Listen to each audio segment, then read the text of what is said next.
Salut à tous. C'est Michel Certitude, j'espère que vous allez bien et aujourd'hui, je vais vous lire une histoire que j'ai écrite. Bonne écoute. Elle avait toujours détesté ce majordome, vraiment. Sa manière d'être lui était insupportable. Plus d'une fois, celui-ci l'avait blessée dans son orgueil en remettant en question la décoration de la salle de bal qu'elle lui avait commandée, critiquant son choix de robe pour un dîner, et j'en passe. Ce sont des choses futiles, me diriez-vous. Oui, mais pas pour Madame la Baronne. Celle-ci avait donc décidé de l'assassiner afin de s'en débarrasser.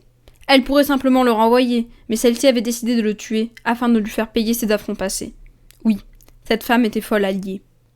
Après plus d'1 mois passé à élaborer son plan, elle se présenta au beau milieu d'une nuit chez son majordome. « Excusez-moi de vous déranger si tard, dit-elle, mais j'ai eu vent des cuisiniers que le four était tombé en panne. Pourriez-vous vérifier ça avec moi ?»« Si c'est ce que madame veut, répondit-il en laissant échapper un soupir. Soupir qui fit augmenter les pulsions meurtrières de la baronne. Arrivé aux cuisines, le majordome se dirigea vers le fameux four, l'ouvrit, et tandis qu'il regardait à l'intérieur, la baronne se saisit d'un couteau et le planta dans le corps du malheureux. Après avoir vérifié qu'il était bien mort, elle prit le couteau et se mit à le découper comme un boucher préparerait sa viande. Madame en avait marre des viandes telles que le bœuf, le cheval. Son rêve avait toujours été de goûter la chair humaine au moins une fois dans sa vie. Mais lorsque les cuisiniers rentreront et qu'ils verront toute cette viande et s'apercevront que le majordome avait disparu, ils auront des soupçons. La baronne y avait pensé. Il devait y avoir une livraison de viande le matin suivant.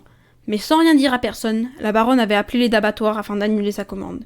Ainsi, personne ne s'étonnera de la quantité de viande présente. Le téléphone, c'est tout de même pratique cette nouvelle invention, songea-t-elle. Quant à la disparition du majordome, elle prétextera qu'il était reparti voir sa famille.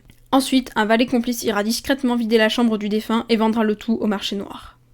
La viande préparée, la baronne prit tout ce qui restait du majordome, fourra le tout dans un grand sac et l'emmena à l'incinérateur allumé quelques heures auparavant.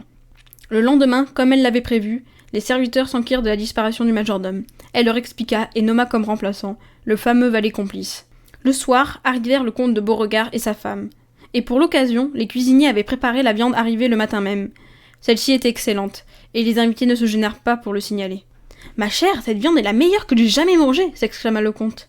« Vous m'envoyez ravi, répondit la baronne. Il est vrai que nous avons d'excellents cuisiniers, ainsi que des morceaux d'une qualité rare.